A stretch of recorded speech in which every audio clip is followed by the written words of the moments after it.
Okay, hello guys and welcome back to a brand new video. So for today's video, it's going to be a little get to know me Q&A. I put a little poll on Instagram for video ideas for like a midweek video. So I'm going to do like a chatty video midweek and then like a main video on a Sunday. I feel like that's what's going to work best for me. So we're going to test it out, see how it goes, see if you guys enjoy the videos. That's the main thing.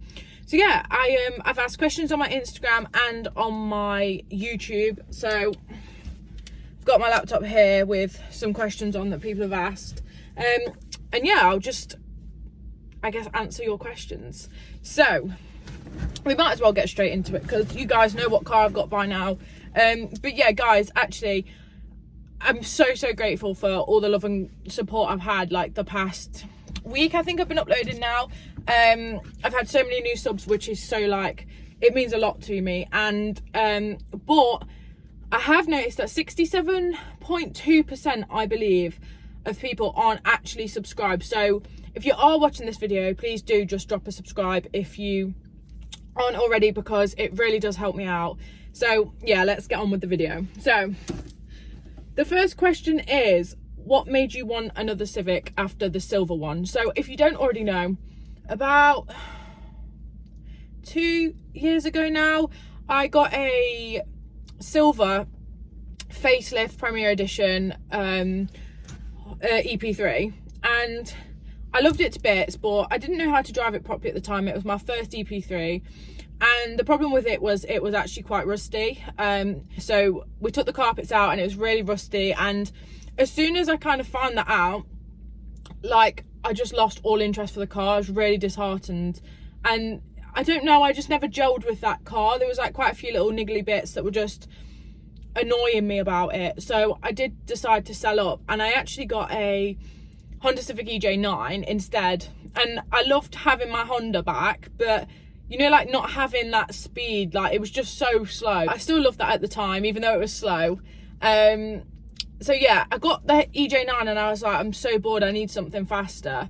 So then I had another car, I think I had an Audi TT, and then I went straight back into an EP3 because I was like, do you know what, I miss it too much. And then this one has been literally perfect. It's higher mileage and everything. This is actually on 181,000 now, and do you know what? It's just perfect. Like, everything about it's perfect. Anything it needs, I'll just pay for it to be done. I've modified this quite a lot compared to my other one. I know a lot more now, and yeah, I know how to drive them. So this one for me is perfect, and yeah, that's that one. Yeah, I honestly, you know, if someone offered me the silver one back, I'd rather not have a car than have that back, and I don't know why. I just really didn't like it. So the next question is, which I kind of is linked to what kind of I've just answered. So is this my forever car? Now, it 100% is. And if I ever want another car, I will get another car alongside it. If I ever decide, I want to like store it, or I'm not driving it as much, I will put it away into storage and I will keep it forever.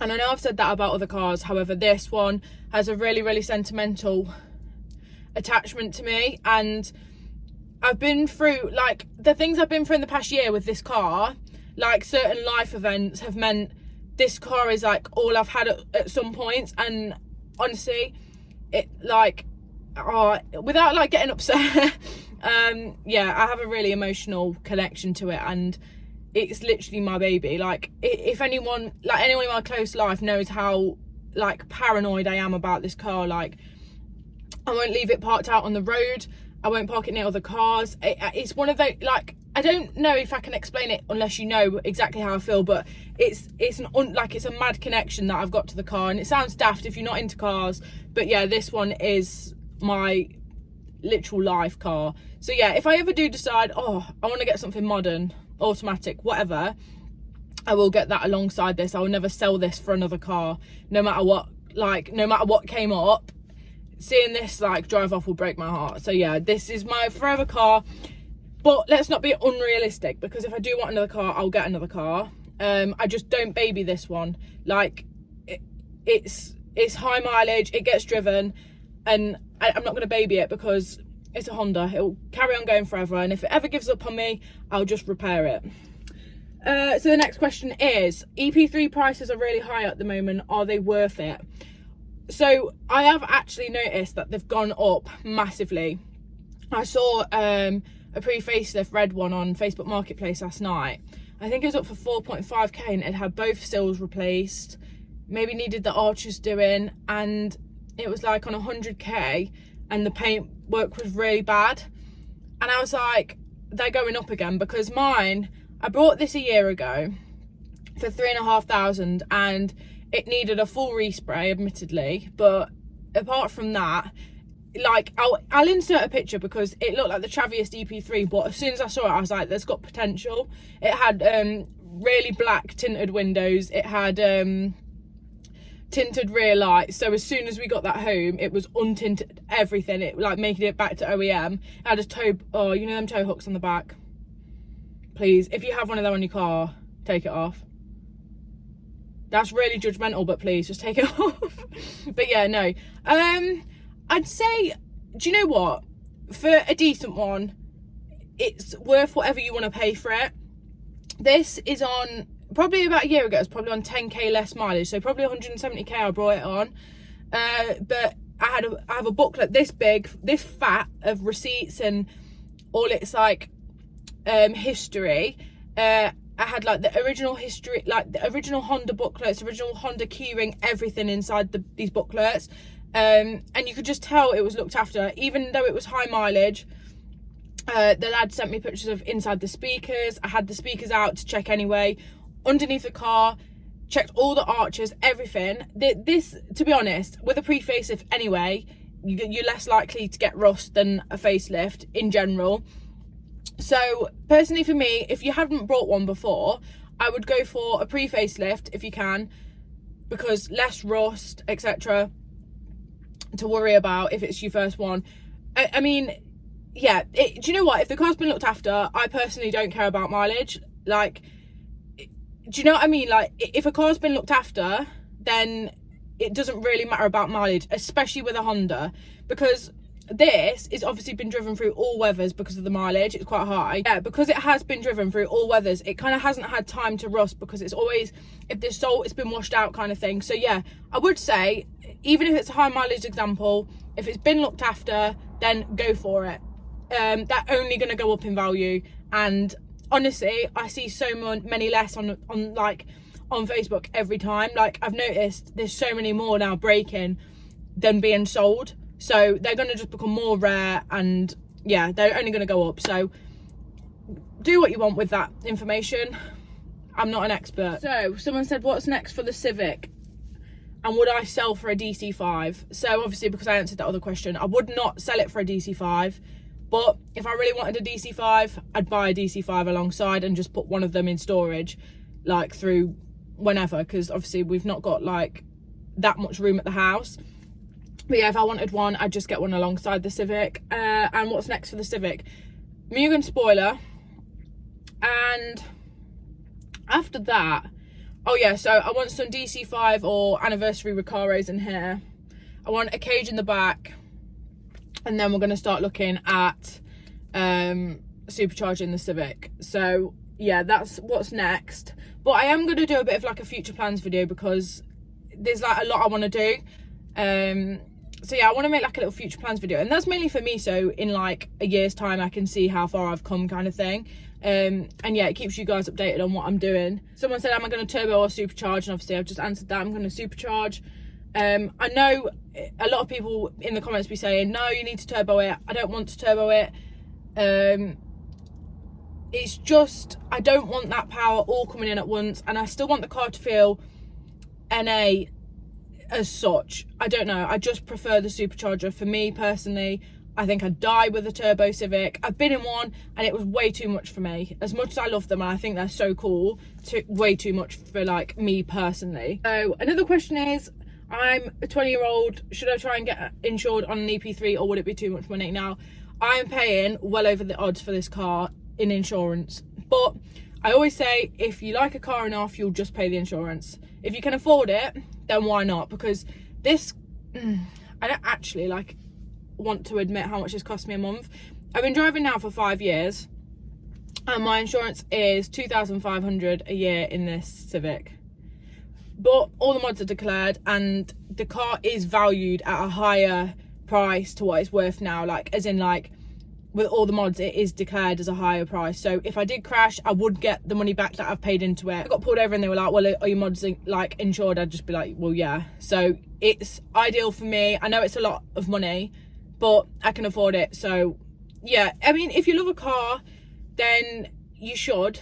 But if it's going to leave you kind of like poor every month kind of thing, then just wait a little bit. Just save up a bit of money for a year's time or whatever and just pay it outright. It's always cheaper that way. Someone said, what made you go Jap? So I've always loved EP3s when like I first started driving, but because I kind of wasn't with anyone that knew anything about cars and like I was single kind of thing, I just didn't know where to start, and I knew they were old, and I just like, I don't know, I just didn't want to get myself into that and not know what I'm doing. First like started wanting to start modifying cars a little bit when I got my Bath, but I think the only thing I fitted was wind deflectors. I was like, yeah, that's modified now. And then obviously I met Jessie, and then I'll insert a picture on the screen of how it ended up, because I never thought that car would end up the way it did. So yeah, I sold that for an EP3, and that's now been the Hondas since then. So from that first EP3, I'm now back in one, and I wouldn't go in anything else. Someone said, what is the story with Millie? So me and Jessie had just been accepted on the house, and it was like another week or 2 weeks before we could get the keys. It kept getting delayed, and I saw an advert on Facebook for a dog that it was a man getting rid of her because he brought Millie for his kid, but the kid was bored of her and didn't want her anymore, which breaks my heart a little bit. So he decided to rehome her, but it was all over Facebook, and I think because the place, like where the man lived that had her, he lived like 10 minutes away from us, and the Facebook page had like 150 comments on it of people wanting her, and I was like, I'm gonna have to message this guy. So I messaged him, and he said like me and Jessie were like one of the most perfect fits, because obviously we were at home all day, etc.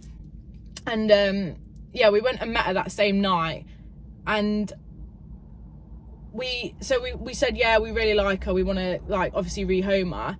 And we went back 2 days later to like have a like trial for the day, and I couldn't give her back, and he like wasn't that bothered about her kind of thing. So I was like, please, can we just keep her from now? Like, I just want her now. So we literally had her. We had a week till we moved into the new house. So we had to live with family for a week with her, settled her there. It was quite hard for her, but it was the best thing for her. We kept taking her to the new house so she kind of like could get used to it, like where it was a little bit, and then when we moved in, obviously she kind of, all of our stuff came with her, and I think she knew then that she was moving in with us. And yeah, it took her about 6 months to fully be herself around us. It took her a while, to be honest. She's only just started playing with toys and bits like that. She's very much my shadow. Like, she does not leave me alone. Anywhere I go, if I get up anywhere, like even if I go to the toilet, she'll come and sit on my knee. She's very, very clingy and attached now, but I can't even remember life before her or anything like that. So yeah, she's the most perfect little dog. I'll insert a photo if you haven't actually seen her before. But yeah, so that's all the ones off there. I've had a couple of ones like, are you going to any shows this year? And we are so last minute that I don't even know what I think we're going. I know for a fact we're going to the Guest on Track at Silverstone, and we're going to Calvin's Car Diary. They're the two that I know 100,000% we're going to. Apart from that, I have no idea. And someone else asked actually if I've got any track days planned, and I haven't. I want to like practice track, kind of like a track in a cheap car, and not practice in this, because it's just not the car. Like, I've got Enkies on. I don't want to be practicing and bump this or whatever. It's had a fresh respray. So yeah, I do want to practice like track driving, but not in this. But we are looking at going back to the Nürburgring in summer. So I think I will drive this over. Whether it goes on the ring or not depends on if I can get any experience. I'm good with like corners now. I'm going to do a POV drive, so I'll show you actually how much better I am at driving. But yeah, we'll see. So yeah, that is about it for the Q&A. I might do a part 2 because I had so many questions, but this video is getting so long now. So yeah, guys, as you can see, that long bar is how many people are watching but aren't subscribed. So if you have got this far in the video, I do really appreciate you, but please do press the subscribe button because it helps me out massively, and it just means I can make more videos and modify this more. So yeah, if you did enjoy today's video, then please drop a like, comment, and remember to subscribe. I will see you in the next one.